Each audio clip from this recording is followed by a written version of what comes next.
ବନ୍ଧୁମାନେ, କ'ଣ ଆପଣଙ୍କର କୁମ୍ଭ ରାଶି କି? ତେବେ ଏହି ଭିଡ଼ିଓଟି ଖାସ୍ କରି ସେହି ଲୋକମାନଙ୍କ ପାଇଁ ଯେଉଁମାନେ କୁମ୍ଭ ରାଶିରେ ଜନ୍ମ ନେଇଛନ୍ତି। ତେବେ କ'ଣ ଆପଣ କୁମ୍ଭ ରାଶିର ଲୋକ କି? କେବେ ଭାବିଛନ୍ତି କାହିଁକି ଆପଣଙ୍କ ଜୀବନରେ ସବୁ କିଛି ଡେରିରେ ହୋଇଥାଏ? କ'ଣ ଆପଣ କେବେ ଭାବିଛନ୍ତି କାହିଁକି ଆପଣ ଅନ୍ୟମାନଙ୍କ ଠାରୁ ଅଲଗା ନିଜକୁ ଅନୁଭବ କରନ୍ତି? ଯଦି ଆପଣ ନିଜ ମନରେ ଏହିଭଳି କିଛି ଭାବିଛନ୍ତି କେବେ ନା କେବେ, ତେବେ ଆପଣ ଏହି ଭିଡ଼ିଓଟିକୁ ଜମାରୁ ବି ଛାଡ଼ି କରି ଯାଆନ୍ତୁ ନାହିଁ। ଏହି ଭିଡ଼ିଓଟିକୁ ଶେଷ ପର୍ଯ୍ୟନ୍ତ ଦେଖନ୍ତୁ, କାହିଁକି ନା ଆଜିର ଏହି ଭିଡ଼ିଓରେ ଆପଣ ଜାଣିବା ପାଇଁ ପାଇବେ ଯେ କୁମ୍ଭ ରାଶିର କିଛି ସତ୍ୟ ତଥ୍ୟ ଗୁଡ଼ିକ ସମ୍ପର୍କରେ, ଯାହା ଅଧିକାଂଶ କୁମ୍ଭ ରାଶିର ଲୋକମାନେ ଜାଣିନାହାନ୍ତି। ଏହି ଭିଡ଼ିଓରେ ଜାଣିବେ ଆପଣଙ୍କ ଜୀବନରେ ଘଟୁଥିବା ସମସ୍ୟା ଗୁଡ଼ିକର ଅସଲ କାରଣ କ'ଣ, କେଉଁ ଭୁଲ ପାଇଁ ଆପଣ ନିଜେ କଷ୍ଟ ପାଉଛନ୍ତି, କେଉଁ ଭୁଲ ଆପଣ ନିଜେ ନ ଜାଣିଥାଇ ମଧ୍ୟ କରୁଛନ୍ତି, ଏବଂ ସେହି 5ଟି ଗୁପ୍ତ କଥା ଯାହା ଆପଣଙ୍କ ଭାଗ୍ୟକୁ ପୁରା ପରିବର୍ତ୍ତନ କରିଦେବ। ତେବେ ବନ୍ଧୁମାନେ, ଆପଣ ନିଜର ଛୋଟ ଛୋଟ ଭୁଲ କାରଣ ଗୁଡ଼ିକରୁ ଆପଣଙ୍କ ଜୀବନରେ ମିଳିବାକୁ ଥିବା ବଡ଼ ବଡ଼ ସଫଳତା ଗୁଡ଼ିକରୁ ବଞ୍ଚିତ ହେଉଛନ୍ତି। ହେଲେ ଆଜିର ଏହି ଭିଡ଼ିଓରେ ଆପଣଙ୍କୁ କୁହାଯାଇଥିବା ତଥ୍ୟ ଗୁଡ଼ିକ ଆପଣଙ୍କ ଜୀବନରେ ଏକ ଟର୍ଣ୍ଣିଂ ପଏଣ୍ଟ ସାବ୍ୟସ୍ତ ହେବ। ତେଣୁ ଆପଣ ଏହି ଭିଡ଼ିଓଟିକୁ ଶେଷ ପର୍ଯ୍ୟନ୍ତ ନିଶ୍ଚୟ ରୂପରେ ଦେଖନ୍ତୁ। ଆଉ ଭିଡ଼ିଓଟିକୁ ଶେଷ ପର୍ଯ୍ୟନ୍ତ ଦେଖିବା ପାଇଁ ଏଥିପାଇଁ କହୁଛି କାରଣ ଭିଡ଼ିଓର ଶେଷରେ ଆମେ ଆପଣଙ୍କୁ କିଛି ପ୍ରଭାବଶାଳୀ ପ୍ରତିକାର ଗୁଡ଼ିକ ସମ୍ପର୍କରେ କହିବୁ, ଯାହା ଆପଣ କରିଲେ ଆପଣଙ୍କ ଜୀବନ ଆଶ୍ଚର୍ଯ୍ୟଜନକ ଭାବରେ ପରିବର୍ତ୍ତନ ହେବ। ତେବେ ଆଗକୁ ବଢ଼ିବା ପୂର୍ବରୁ ଯଦି ଆପଣ କୁମ୍ଭ ରାଶିର ବ୍ୟକ୍ତିବିଶେଷ ଅଟନ୍ତି, ତେବେ କମେଣ୍ଟ ବକ୍ସରେ କୁମ୍ଭ ରାଶି ବୋଲି ନିଶ୍ଚୟ ରୂପରେ ଲେଖନ୍ତୁ ଏବଂ ଭିଡ଼ିଓଟିକୁ ଗୋଟିଏ ଲାଇକ୍ କରି ଭିଡ଼ିଓଟିକୁ ଆପଣଙ୍କର ଘରର ସଦସ୍ୟ ଏବଂ ମିତ୍ରମାନଙ୍କ ସହିତ ସେୟାର ନିଶ୍ଚୟ ରୂପରେ କରନ୍ତୁ ଏବଂ ଆମର ଏହି ଚ୍ୟାନେଲଟିକୁ ସବସ୍କ୍ରାଇବ୍ ନିଶ୍ଚୟ ରୂପରେ କରନ୍ତୁ।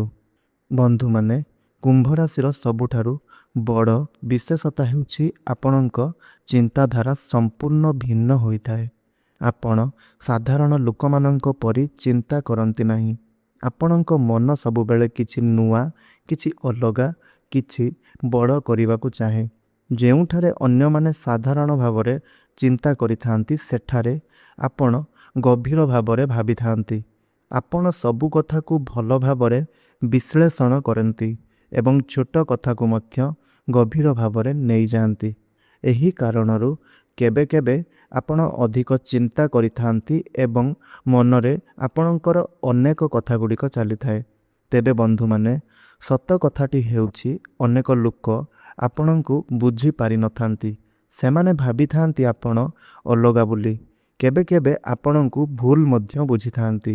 ଆପଣଙ୍କ ଭାବନାକୁ ସେମାନେ ଗୁରୁତ୍ୱ ଦେଇନଥାନ୍ତି। କିନ୍ତୁ ଆପଣ ଏଠାରେ ଜାଣିନେବା ଦରକାର ଯେ ଆପଣ କେବେ ବି ଅଲଗା ନୁହନ୍ତି। ଆପଣ କିଛି ବିଶେଷ ଅଟନ୍ତି। ଆପଣଙ୍କ ଭାବନା ବହୁତ ଭିନ୍ନ ଅଟେ। ଆପଣ ନିଜର ଭବିଷ୍ୟତରେ ସଫଳତା ପାଇପାରିବେ। ଆପଣ ବହୁତ ନୂଆ ନୂଆ ଆଇଡ଼ିଆ ଗୁଡ଼ିକ ମଧ୍ୟ ଭାବିପାରିବେ, ଯାହାଦ୍ୱାରା ଆପଣ କିଛି ଏମିତି ମଧ୍ୟ କରିପାରିବେ ଯାହା ଅନ୍ୟମାନେ ଭାବିପାରିବେ ନାହିଁ। ଏହି ଗୁଣଟି ଆପଣଙ୍କର ଦୁର୍ବଳତା ନୁହଁ, ଏହି ଗୁଣଟି ଆପଣଙ୍କର ସବୁଠାରୁ ବଡ଼ ଶକ୍ତି। ତେଣୁ କେବେ ବି ଆପଣ ନିଜକୁ ଛୋଟ ବୋଲି ଭାବନ୍ତୁ ନାହିଁ ଓ ନିଜକୁ ଅନ୍ୟମାନଙ୍କ ଠାରୁ ଭିନ୍ନ ବୋଲି ଭାବନ୍ତୁ ନାହିଁ। ଯେଉଁଦିନ ଆପଣ ନିଜକୁ ନିଜେ ବୁଝିପାରିବେ, ସେହିଦିନ ଆପଣଙ୍କ ଜୀବନର ଦିଗ ସମ୍ପୂର୍ଣ୍ଣ ରୂପରେ ବଦଳିଯିବ। କୁମ୍ଭ ରାଶିର ଲୋକମାନଙ୍କର ହୃଦୟ ବହୁତ ସଫା ଏବଂ ସରଳ ହୋଇଥାଏ। ଆପଣମାନେ ମନରୁ ଖୁବ୍ ଭଲ ଅଟନ୍ତି। ଆପଣମାନେ କେବେ ବି କାହାର ଖରାପ ଚିନ୍ତା କରିନଥାନ୍ତି। ଯଦି କେହି ଆପଣଙ୍କ ସହିତ ଭଲ ବ୍ୟବହାର କରେ, ତେବେ ଆପଣ ତୁରନ୍ତ ସେମାନଙ୍କୁ ଭରସା କରିନେଇଥାନ୍ତି। ଯଦି କେହି ଆପଣଙ୍କୁ 2 ପଦ ଭଲ କଥା କହିଦେଇଥାଏ, ତେବେ ଆପଣ ସେମାନଙ୍କୁ ନିଜର ବୋଲି ଭାବି ନେଇଥାନ୍ତି। ଆପଣ ଭାବିଥାନ୍ତି ଯେ ମୁଁ ଯେମିତି ସଚ୍ଚୋଟ ସତ୍ୟବାଦୀ, ସମସ୍ତେ ମଧ୍ୟ ସେମିତି ଅଟନ୍ତି। କିନ୍ତୁ ବନ୍ଧୁମାନେ, ଏଠାରେ ଆପଣ ସବୁଠାରୁ ବଡ଼ ଭୁଲ କରିଦେଇଥାନ୍ତି। ଏହି ଦୁନିଆରେ ସମସ୍ତେ ଆପଣଙ୍କ ପରି ସତ୍ୟବାଦୀ ନୁହନ୍ତି। ସମସ୍ତେ ଆପଣଙ୍କ ପରି ନିଷ୍କପଟ ନୁହନ୍ତି। କେତେକ ଲୋକ ଆପଣଙ୍କ ଭଲ ମନକୁ ଆପଣଙ୍କର ଦୁର୍ବଳତା ବୋଲି ଭାବି ନେଇଥାନ୍ତି।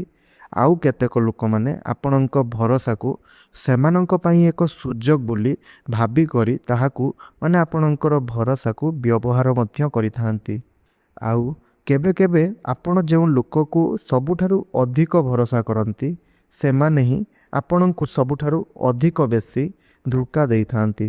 ତେବେ ବନ୍ଧୁମାନେ, ଆପଣ ନିଶ୍ଚୟ ଆପଣଙ୍କ ଜୀବନରେ ଏହି କଥା ଅନୁଭବ କରିଥିବେ ଯେ ଯେଉଁ ଲୋକମାନଙ୍କୁ ଆପଣ ନିଜର ବୋଲି ଭାବିକରି ଆପଣଙ୍କର ମନର ସବୁ କଥା ଗୁଡ଼ିକ କହିଥିବେ, ଆପଣଙ୍କର ସେହି ନିଜର ଲୋକ ପରେ ଆପଣଙ୍କର ସେହି କଥାକୁ ଆପଣଙ୍କ ବିରୁଦ୍ଧରେ ହିଁ ବ୍ୟବହାର କରିଥିବ। ଆଉ ଯେଉଁ ଲୋକମାନଙ୍କୁ ଆପଣ ସାହାଯ୍ୟ କରିଥିଲେ ପୂର୍ବରୁ, ସେମାନେ ଆପଣଙ୍କର ସାହାଯ୍ୟକୁ ଭୁଲିବା ସହିତ ପରେ ମଧ୍ୟ ଆପଣଙ୍କୁ ବି ଭୁଲିଗଲେ। ଯେଉଁ ଲୋକମାନଙ୍କୁ ଆପଣ ନିଜର ବୋଲି ଭାବିଥିଲେ ସେମାନେ ଆପଣଙ୍କୁ ଏକା କରି ଛାଡ଼ି ଦେଇ ଯାଇଛନ୍ତି। ଏହି ସବୁ ଘଟଣା ଗୁଡ଼ିକ କାହିଁକି ହୋଇଥାଏ କ'ଣ ତାହା ଆପଣ ଜାଣିଛନ୍ତି? ଏହା ଆପଣଙ୍କ ସହିତ ଏଥିପାଇଁ ହୋଇଥାଏ କାରଣ ଆପଣ ଲୋକମାନଙ୍କୁ ବୁଝିବା ପୂର୍ବରୁ ସେମାନଙ୍କର ଉପରେ ଆପଣ ଭରସା କରିଦେଇଥାନ୍ତି। ମନେ ରଖନ୍ତୁ, ଭରସା ହେଉଛି ଏକ ମୂଲ୍ୟବାନ ଜିନିଷ ଯାହାକୁ ସମସ୍ତଙ୍କୁ ଦିଆଯାଇ ନଥାଏ। ସେଥିପାଇଁ ଆପଣ ଭରସା କରିବା ପୂର୍ବରୁ ଆପଣ ଲୋକମାନଙ୍କୁ ଚିହ୍ନନ୍ତୁ, ତାଙ୍କର କାମକୁ ଚିହ୍ନନ୍ତୁ, ତାଙ୍କର ଅସଲ ମୁହଁକୁ ଚିହ୍ନନ୍ତୁ। ବନ୍ଧୁମାନେ, ଆଉ ଗୋଟିଏ ଗୁରୁତ୍ୱପୂର୍ଣ୍ଣ କଥା, ସବୁଠୁ ମିଠା କଥା କହୁଥିବା ଲୋକମାନେ ସେମାନେ ସବୁଠାରୁ ଯେ ଭଲ ହୋଇଥାନ୍ତି ତାହା ସତ୍ୟ ନୁହେଁ। ସବୁଠାରେ ହସୁଥିବା ମୁହଁ ଯେ ସବୁବେଳେ ସେମାନଙ୍କ ହୃଦୟରୁ ଭଲ ହୋଇଥାନ୍ତି ତାହା ବି ସତ୍ୟ ନୁହଁ। ଏବଂ ସବୁଠୁ ନିକଟରେ ଥିବା ଲୋକ ସବୁବେଳେ ଯେ ଆପଣଙ୍କର ନିଜର ହୋଇ ରହିବ ତାହା ମଧ୍ୟ କେବେ ସତ୍ୟ ହୋଇନଥାଏ। ଏହି କଥାକୁ ଆପଣ ନିଜ ମନରେ ସବୁଦିନ ପାଇଁ ବସାଇ ରଖନ୍ତୁ। କିନ୍ତୁ ଆପଣ ଏହି ଗୋଟିଏ କଥା ସ୍ପଷ୍ଟ ହୋଇଯାଆନ୍ତୁ ଯେ ଆପଣଙ୍କ ଭଲ ହୃଦୟ ଆପଣଙ୍କ ପାଇଁ ଦୁର୍ବଳତା ନୁହଁ, ଏହା ଆପଣଙ୍କର ସବୁଠାରୁ ବଡ଼ ଶକ୍ତି ଅଟେ। କେବଳ ଆପଣଙ୍କୁ ଶିଖିବାକୁ ପଡ଼ିବ କାହାକୁ କେତେ ଭରସା କରିବା ଉଚିତ। ତେଣୁ ଆଜିର ଏହି ଭିଡ଼ିଓରେ କୁହାଯାଉଥିବା ଏହି 3ଟି କଥା ମନେ ରଖନ୍ତୁ। ତ ସେଇ 3ଟି କଥା ଗୁଡ଼ିକ ହେଉଛି, ସହଜରେ କାହାକୁ ଆପଣ ଭରସା କରନ୍ତୁ ନାହିଁ, ଲୋକମାନଙ୍କୁ ସମୟ ଦେଇ ବୁଝିବା ପାଇଁ ଚେଷ୍ଟା କରନ୍ତୁ, ନିଜର ସବୁ କଥାକୁ ସମସ୍ତଙ୍କୁ କୁହନ୍ତୁ ନାହିଁ। ବନ୍ଧୁମାନେ, ଯେଉଁଦିନ ଆପଣ ଏହି କଥା ଗୁଡ଼ିକ ମାନିବେ ସେହିଦିନ ଆପଣଙ୍କୁ ଆପଣଙ୍କ ଜୀବନରେ ଧୋକା ମିଳିବା କମ୍ ହୋଇଯିବ ଏବଂ ଆପଣଙ୍କ ଜୀବନରେ ସଫଳତା ବଢ଼ିବା ଆରମ୍ଭ ହୋଇଯିବ। ବନ୍ଧୁମାନେ, କୁମ୍ଭ ରାଶିର ଲୋକମାନଙ୍କର ଆଉ ଗୋଟିଏ ବିଶେଷ ଗୁଣ ହେଉଛି ଆପଣମାନେ ଏକାକୀ ରହିବାକୁ ଖୁବ୍ ଭଲ ପାଇଥାନ୍ତି। ଆପଣଙ୍କୁ ସବୁବେଳେ ଭିଡ଼ରେ ଅଧିକ ଲୋକମାନଙ୍କ ସହିତ ରହିବା ପାଇଁ ସେତେଟା ବି ଭଲ ଲାଗିନଥାଏ। ଯେଉଁଠାରେ ଅନ୍ୟମାନେ ମଜା ମୌଜ ଇତ୍ୟାଦି କରିଥାନ୍ତି, ଆପଣ ସେଠାରେ ଶାନ୍ତ ଜାଗାରେ ରହିବାକୁ ଭଲ ପାଆନ୍ତି। ଆପଣ ଏକାକୀ ରହି ନିଜ ସହିତ କଥା ହେବାକୁ, ନିଜର ଜୀବନକୁ ବିଶ୍ଳେଷଣ କରିବାକୁ ପସନ୍ଦ କରନ୍ତି। ଆପଣଙ୍କ ମନରେ ସବୁବେଳେ କିଛି ନା କିଛି ଚିନ୍ତା ଚାଲି ରହିଥାଏ ଏବଂ ସେହି ଚିନ୍ତାକୁ ଆପଣ ବହୁତ ପସନ୍ଦ ମଧ୍ୟ କରିଥାନ୍ତି। ବନ୍ଧୁମାନେ, ଆପଣଙ୍କର ଏହି ଗୁଣଟି ଆପଣଙ୍କର ବହୁତ ଖାସ୍ ହୋଇଥାଏ। କାହିଁକି ନା ଯେଉଁ ଲୋକମାନେ ଏକାକୀ ରହିପାରିଥାନ୍ତି ସେମାନେ ନିଜକୁ ସବୁଠାରୁ ଅଧିକ ଭଲ ଭାବରେ ବୁଝିପାରିଥାନ୍ତି। ଆପଣ ନିଜର ଭୁଲକୁ ନିଜେ ବୁଝିପାରିଥାନ୍ତି, ନିଜର ଲକ୍ଷ୍ୟକୁ ସ୍ପଷ୍ଟ କରିପାରିଥାନ୍ତି ଓ ଜୀବନରେ ଗଭୀର ଚିନ୍ତା ମଧ୍ୟ କରିପାରିଥାନ୍ତି। କିନ୍ତୁ ବନ୍ଧୁମାନେ, ଯେଉଁଠାରେ ଏହି ଗୁଣ ଆପଣଙ୍କ ଶକ୍ତି ଭାବରେ ଆପଣେଇ ନେବେ ସେବେଠାରୁ ଆପଣ ଅନ୍ୟ ଲୋକମାନଙ୍କୁ ଏଡ଼ାଇବା ଆରମ୍ଭ କରିଦେବେ। ଅନ୍ୟ ଲୋକମାନଙ୍କର କଥା କହିବା ମାନେ ହେଉଛି ଯେଉଁମାନେ ଆପଣଙ୍କ ସହିତ ସ୍ୱାର୍ଥରେ ମିଶିଥାନ୍ତି, ଯେଉଁମାନେ କେବଳ ନିଜ ସ୍ୱାର୍ଥ ପାଇଁ ମିଶିଥାନ୍ତି, ଯେପରିକି ପୂର୍ବରୁ କହି ଆସିଲି, ତ ସେହି ଲୋକମାନଙ୍କୁ ଆପଣ ଏଡ଼ାଇ ଦେଇଥାନ୍ତି। ବନ୍ଧୁମାନେ, ଆପଣ ଜାଣିଛନ୍ତି କି ଜୀବନରେ ଅଧିକାଂଶ ସୁଯୋଗ ଲୋକମାନଙ୍କ ମାଧ୍ୟମରେ ଆସିଥାଏ। ନୂତନ କନେକ୍ସନ୍, ନୂତନ ପରିଚୟ, ନୂତନ ଅବସର ସବୁ ଲୋକମାନଙ୍କ ମାଧ୍ୟମରେ ଆସିଥାଏ। କିନ୍ତୁ ଯଦି ଆପଣ ସବୁବେଳେ ଏକାକୀ ରହିବେ ତେବେ ଆପଣ ଏହି ସୁଯୋଗ ଗୁଡ଼ିକୁ ମଧ୍ୟ ହରାଇ ପାରନ୍ତି। ଅନେକ ସମୟରେ ଏମିତି ହୁଏ ଯେଉଁଠାରେ ଆପଣଙ୍କୁ ଏକ ସୁଯୋଗ ମିଳିପାରୁଥାଏ କିନ୍ତୁ ଆପଣ ସେଠାକୁ ଯାଇନଥାନ୍ତି। ଯେଉଁଠାରେ ଆପଣଙ୍କ ଜୀବନ ବଦଳି ପାରିବ ସେଠାରେ ଆପଣ ନିଜକୁ ପଛକୁ ହଟାଇ ଦେଇଥାନ୍ତି। ଏହା ଆପଣ ଏଥିପାଇଁ କରନ୍ତି କାରଣ ଆପଣ ନିଜକୁ କମ୍ଫର୍ଟ ଜୋନ୍ରେ ରଖିବାକୁ ଚାହିଁଥାନ୍ତି। କିନ୍ତୁ ସତ୍ୟ କଥା ହେଉଛି କମ୍ଫର୍ଟ ଜୋନ୍ ଭିତରେ କେବେ ବି ସଫଳତା ମିଳିପାରିବ ନାହିଁ। ତେଣୁ ଆପଣମାନଙ୍କୁ ବାଲାନ୍ସ କରି ଜୀବନଶୈଳୀକୁ ବଞ୍ଚିବା ଶିଖିବା ଦରକାର। ଏକାକୀ ସମୟ ଦରକାର, କିନ୍ତୁ ସବୁବେଳେ ଏକାକୀ ରହିବା ଉଚିତ ନୁହେଁ। ନିଜ ସହିତ ସମୟ କାଟନ୍ତୁ, କିନ୍ତୁ ଲୋକମାନଙ୍କ ସହିତ ମଧ୍ୟ ଯୋଡ଼ନ୍ତୁ। ନିଜ ଜଗତରେ ନିଜେ ବଞ୍ଚିବାକୁ ଚେଷ୍ଟା କରନ୍ତୁ, କିନ୍ତୁ ବାହାର ଜଗତକୁ ମଧ୍ୟ ବୁଝିବା ପାଇଁ ଚେଷ୍ଟା କରନ୍ତୁ। ତେଣୁ ଏହି 3ଟି କଥା ଧ୍ୟାନରେ ରଖନ୍ତୁ। ପ୍ରତି ସପ୍ତାହରେ କମ୍ରୁ କମ୍ ଗୋଟିଏ ନୂତନ ଲୋକ ସହିତ କଥା ହୁଅନ୍ତୁ। ନୂତନ ସୁଯୋଗ ଆସିଲେ ଭୟ କରନ୍ତୁ ନାହିଁ। ଏକାକୀ ଶକ୍ତି ବ୍ୟର୍ଥ କରନ୍ତୁ ନାହିଁ, କାହିଁକି ନା ଏହା ଆପଣଙ୍କର ଦୁର୍ବଳତା ନୁହଁ ବନ୍ଧୁମାନେ। କିନ୍ତୁ ମନେ ରଖନ୍ତୁ, ଛଳ କପଟ ଲୋକମାନଙ୍କ ଠାରୁ ଆପଣ ଦୂରେଇ ରୁହନ୍ତୁ। ଯେଉଁଦିନ ଆପଣ ଏହି ବାଲାନ୍ସ କରିବା ଶିଖିଯିବେ, ସେହିଦିନ ଆପଣଙ୍କ ଜୀବନର ଏକ ନୂଆ ଦ୍ୱାର ଖୋଲିଯିବ ଏବଂ ଆପଣ ଦେଖିବେ ଯେଉଁ ସୁଯୋଗକୁ ଆପଣ ଆଗରୁ ହରାଇଥିଲେ ସେଗୁଡ଼ିକ ଆଉ ଥରେ ଆପଣଙ୍କ ଜୀବନକୁ ଫେରି ଆସିବ। ଆପଣମାନଙ୍କର ଭାଗ୍ୟ ଟିକେ ଡେରିରେ ଚମକିଥାଏ। ଆପଣ ଯେତେ ପରିଶ୍ରମ କରନ୍ତି ତାହାର ଫଳ ଆପଣଙ୍କୁ ତୁରନ୍ତ ମିଳିନଥାଏ। ଆଉ ଏଥିପାଇଁ ଆପଣ ଅନେକ ସମୟରେ ଭାବିଥାନ୍ତି, ମୁଁ ତ ଏତେ କଷ୍ଟ କରୁଛି ତଥାପି ଫଳ କାହିଁକି ମିଳୁନାହିଁ। ଆପଣଙ୍କ ଚାରିପାଖରେ ଲୋକମାନେ ଆପଣଙ୍କ ଠାରୁ କମ୍ ପରିଶ୍ରମ କରି ସଫଳ ହୋଇଯାଉଛନ୍ତି, ହେଲେ ଆପଣଙ୍କ ସହିତ ଏମିତି କାହିଁକି ହେଉଛି? ଏହିଭଳି ପ୍ରଶ୍ନ ଆପଣଙ୍କ ମନରେ ନିଶ୍ଚୟ ରୂପରେ ଆସୁଥିବ। କିନ୍ତୁ ସତ୍ୟ କଥାଟି ହେଉଛି, କୁମ୍ଭ ରାଶିର ଲୋକମାନଙ୍କ ଜୀବନରେ ଆରମ୍ଭରୁ ସହଜ ହୋଇନଥାଏ। ଛୋଟ ବୟସରୁ ଅଧିକ ସଂଘର୍ଷ କରିବାକୁ ପଡ଼ିଥାଏ। ଜୀବନରେ ବାରମ୍ବାର ବାଧାଗୁଡ଼ିକ ଆସିଥାଏ। ଅନେକ ପ୍ରୟାସ ପରେ ମଧ୍ୟ ବିଫଳତାରେ ସମ୍ମୁଖୀନ ହୋଇଥାନ୍ତି। କେବେ କେବେ ମଧ୍ୟ ଏମିତି ଲାଗିଥାଏ, ମନ ହୁଏ ଆପଣଙ୍କ ଭାଗ୍ୟ ଆପଣଙ୍କ ସାଥ ଦେଉନାହିଁ। କିନ୍ତୁ ବନ୍ଧୁମାନେ, ଏଠାରେ ଲୁଚି ରହିଛି ଆପଣଙ୍କ ଜୀବନର ସବୁଠାରୁ ବଡ଼ ରହସ୍ୟ। ଆପଣଙ୍କୁ ସଫଳତା ଡେରିରେ ଆସିଥାଏ, କିନ୍ତୁ ଯେତେବେଳେ ଆସିଥାଏ ସେଇଟା ବଡ଼ ଆକାରରେ ଆସିଥାଏ। 25 ବର୍ଷ ପୂର୍ବରୁ ସଂଘର୍ଷ ଆପଣ ଅଧିକ କରିଥାନ୍ତି, କିନ୍ତୁ 30 ବର୍ଷ ପରେ ଆପଣଙ୍କ ପାଇଁ ସଫଳତାର ଦ୍ୱାର ଖୋଲି ଯାଇଥାଏ। ଆରମ୍ଭରୁ ଆପଣ ଯେଉଁ ସଂଘର୍ଷ କରି ଆସିଛନ୍ତି, ସେହି ସଂଘର୍ଷ ଆପଣଙ୍କୁ ଅଧିକ ଶକ୍ତିଶାଳୀ କରିଦେଇଥାଏ। ଆଉ ଯେଉଁ ବିଫଳତା ଗୁଡ଼ିକ ଆପଣ ପାଇଛନ୍ତି, ସେହି ବିଫଳତା ଆପଣଙ୍କୁ ଆପଣଙ୍କ ଜୀବନର ମୂଲ୍ୟ ଶିଖାଇ ଦେଇଥାଏ। ବନ୍ଧୁମାନେ, ମନେ ରଖନ୍ତୁ, ଯେଉଁ ଲୋକମାନେ ଡେରିରେ ସଫଳତା ପାଇଥାନ୍ତି ସେମାନଙ୍କର ସେହି ସଫଳତା ଦୀର୍ଘ ସମୟ ପର୍ଯ୍ୟନ୍ତ ରହିଥାଏ ସେମାନଙ୍କ ସାଥିରେ। ତେଣୁ ନିଜକୁ ଆପଣ ଅନ୍ୟମାନଙ୍କ ସହିତ କମ୍ପେୟାର କରନ୍ତୁ ନାହିଁ। ଆପଣ ନିଜ ମନ ମଧ୍ୟରେ ଧୈର୍ଯ୍ୟ ରଖନ୍ତୁ, ପରିଶ୍ରମକୁ ଛାଡ଼ନ୍ତୁ ନାହିଁ, ନିଜ ଉପରେ ଭରସା ରଖନ୍ତୁ। ବନ୍ଧୁମାନେ, ଯେଉଁଦିନ ଆପଣ ହାର ମାନିବେ ସେହିଦିନ ଆପଣ ନିଜର ସମସ୍ତ ଚେଷ୍ଟା ପ୍ରଚେଷ୍ଟାକୁ ହରାଇଦେବେ। ସେଥିପାଇଁ ଆପଣ ହାର ମାନନ୍ତୁ ନାହିଁ।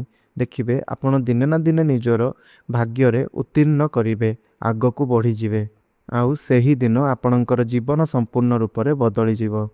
ତେବେ ବନ୍ଧୁମାନେ, ଆପଣ ଯଦି ଆପଣଙ୍କ ଜୀବନରେ ଏହି 3ଟି ସତ୍ୟ ମାନି ନେଉଛନ୍ତି, ତେବେ ଆପଣଙ୍କର ଭାଗ୍ୟ ଧୀରେ ଧୀରେ ବଦଳିଯିବ। ତ ପ୍ରଥମ ସତ୍ୟଟି ହେଉଛି, ନିଜର ଲକ୍ଷ୍ୟ ସ୍ପଷ୍ଟ କରନ୍ତୁ। ଅନେକ କୁମ୍ଭ ରାଶିର ଲୋକମାନେ ଖୁବ୍ ଟ୍ୟାଲେଣ୍ଟେଡ୍ ହୋଇଥାନ୍ତି, କିନ୍ତୁ ସେମାନଙ୍କର ସବୁଠାରୁ ବଡ଼ ସମସ୍ୟା ହେଉଛି ସେମାନେ ନିଜେ ଜାଣିନଥାନ୍ତି ଯେ ସେମାନେ କ'ଣ କରିବେ। କେବେ ଏକ କାମ ଆରମ୍ଭ କରନ୍ତି, ପୁଣି କିଛି ଦିନ ପରେ ଆଉ ଗୋଟିଏ କାମକୁ ଧରି ନେଇଥାନ୍ତି। ଏହି କାରଣରୁ ସେମାନଙ୍କର ଶକ୍ତି ଅନେକ ଦିଗରେ ବାଣ୍ଟି ଯାଇଥାଏ। ହେଲେ ମନେ ରଖନ୍ତୁ, ଯେଉଁ ଲୋକମାନେ ନିଜର ଲକ୍ଷ୍ୟ ସ୍ପଷ୍ଟ କରିନଥାନ୍ତି ସେମାନେ କେଉଁଠି ମଧ୍ୟ ପହଞ୍ଚି ପାରନ୍ତି ନାହିଁ। ତେଣୁ ଆପଣ ସର୍ବପ୍ରଥମେ ନିଜକୁ ପଚାରନ୍ତୁ, ନିଜ ଜୀବନରେ କ'ଣ କରିବାକୁ ଚାହୁଁଛନ୍ତି। ଗୋଟିଏ ଲକ୍ଷ୍ୟ ବାଛନ୍ତୁ ଆଉ ତା ଉପରେ ସମ୍ପୂର୍ଣ୍ଣ ରୂପରେ ଫୋକସ୍ କରନ୍ତୁ। ଦ୍ୱିତୀୟରେ, ଭୁଲ ଲୋକମାନଙ୍କ ଠାରୁ ନିଜକୁ ଦୂରେଇ ରଖନ୍ତୁ।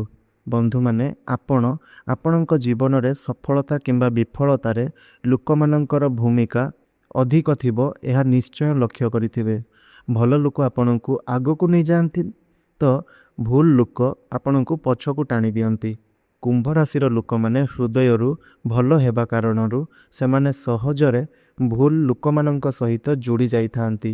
କେହି ଆପଣଙ୍କ ସମୟ ନଷ୍ଟ କରିଦେଇଥାନ୍ତି ତ କେହି ଆପଣଙ୍କର ମନୋବଳ କମେଇ ଦେଇଥାନ୍ତି ତ ଆଉ କେହି ଆପଣଙ୍କୁ ଭୁଲ ପଥରେ ନେଇଯାଇଥାନ୍ତି। ତେଣୁ ଏହି କଥାକୁ ମନେ ରଖନ୍ତୁ, ସମସ୍ତଙ୍କ ସହିତ ରହିବା ଆବଶ୍ୟକ ନୁହେଁ, ଠିକ୍ ଲୋକଙ୍କ ସହିତ ରହିବା ଆବଶ୍ୟକ। ଯେଉଁ ଲୋକ ଆପଣଙ୍କୁ ମୋଟିଭେସନ୍ ଦିଅନ୍ତି, ଆପଣଙ୍କୁ ସପୋର୍ଟ କରନ୍ତି, ଆପଣଙ୍କ ସଫଳତାରେ ଖୁସି ହୁଅନ୍ତି, ସେଇମାନଙ୍କ ସହିତ ଆପଣ ଯୋଡ଼ି ହୋଇ ରୁହନ୍ତୁ। ଯେଉଁ ଲୋକମାନେ ନେଗେଟିଭ୍ କଥାବାର୍ତ୍ତା କରନ୍ତି, ଆପଣଙ୍କର ନକାରାତ୍ମକତା ଚାହାନ୍ତି, ଆପଣଙ୍କର ଖରାପ ଚାହାନ୍ତି, ସେମାନଙ୍କ ଠାରୁ ଆପଣ ଧୀରେ ଧୀରେ ଦୂରେଇବାକୁ ଚେଷ୍ଟା କରନ୍ତୁ। ତୃତୀୟ କଥାଟି ହେଉଛି ପ୍ରତ୍ୟେକ ଦିନ କିଛି ନୂଆ ଶିଖିବା ପାଇଁ ଚେଷ୍ଟା କରନ୍ତୁ। ତେବେ ଆପଣ ପ୍ରତ୍ୟେକ ଦିନ କିଛି ନୂଆ ଶିଖନ୍ତୁ, ନୂଆ ସ୍କିଲ୍ ଡେଭଲପ୍ କରନ୍ତୁ, ନିଜକୁ ଅପଡ଼େଟ୍ କରନ୍ତୁ। ନିଜର କ୍ରିଏଟିଭିଟି ଏବଂ ଇଣ୍ଟେଲିଜେନ୍ସକୁ ସଠିକ୍ ଦିଗରେ ଆପଣ ବ୍ୟବହାର କରନ୍ତୁ। ଏହା ଆପଣଙ୍କୁ ବହୁତ ଦୂର ପର୍ଯ୍ୟନ୍ତ ନେଇକରି ଯିବ। ଯଦି ଆପଣ ଏହି ତିନୋଟି କଥା ଆଜିଠାରୁ ମାନିବା ଆରମ୍ଭ କରିଦିଅନ୍ତି, ତେବେ ଆପଣଙ୍କର ଚିନ୍ତାଧାରା ବଦଳିଯିବ, ଆପଣଙ୍କର ଅଭ୍ୟାସ ବଦଳିଯିବ ଏବଂ ଧୀରେ ଧୀରେ ଆପଣଙ୍କ ସମ୍ପୂର୍ଣ୍ଣ ଜୀବନ ବଦଳିଯିବ। ତେବେ ବନ୍ଧୁମାନେ, ସଫଳତା କେବେ ବି ଏକ ଦିନ ମଧ୍ୟରେ ଆସିନଥାଏ। ଏହାକୁ ଆସିବା ପାଇଁ ଅଧିକ ସମୟ ଲାଗିଥାଏ, କିନ୍ତୁ ଅଧିକ ସମୟ ନେଇକରି ଯେଉଁ ସଫଳତା ଆସିଥାଏ ତାହା ଆପଣଙ୍କୁ ସବୁଠାରୁ ଅଧିକ ଖୁସି ପ୍ରଦାନ କରିବା ସହିତ ଆପଣଙ୍କ ସାଥିରେ ଅଧିକ ଦିନ ପର୍ଯ୍ୟନ୍ତ ରହିଥାଏ। ତେବେ ବନ୍ଧୁଗଣ, ଆପଣ ଏହି ତିନୋଟି କଥା ମଧ୍ୟରୁ କେଉଁ କଥାଟିକୁ ଆଜିଠାରୁ ମାନିବା ଆରମ୍ଭ କରିବେ ତାହା ଆପଣ କମେଣ୍ଟରେ ନିଶ୍ଚୟ ରୂପରେ କୁହନ୍ତୁ। ଆଉ ଯଦି ଆପଣଙ୍କର କୁମ୍ଭ ରାଶି, ତେବେ କମେଣ୍ଟରେ ୟେସ୍ ବୋଲି ନିଶ୍ଚୟ ରୂପରେ ଲେଖିଦିଅନ୍ତୁ। ଭିଡ଼ିଓଟିକୁ ଗୋଟିଏ ଲାଇକ୍ କରନ୍ତୁ ଏବଂ ଆପଣଙ୍କର ବନ୍ଧୁମିତ୍ରମାନଙ୍କ ସହିତ ସେୟାର କରନ୍ତୁ। ଆଉ ଆମର ଏହି ଚ୍ୟାନେଲଟିକୁ ସବସ୍କ୍ରାଇବ୍ କରି ପାଖରେ ଆସୁଥିବା ବେଲ୍ ଆଇକନ୍ଟିକୁ ମଧ୍ୟ ପ୍ରେସ୍ କରିଦିଅନ୍ତୁ। ଧନ୍ୟବାଦ।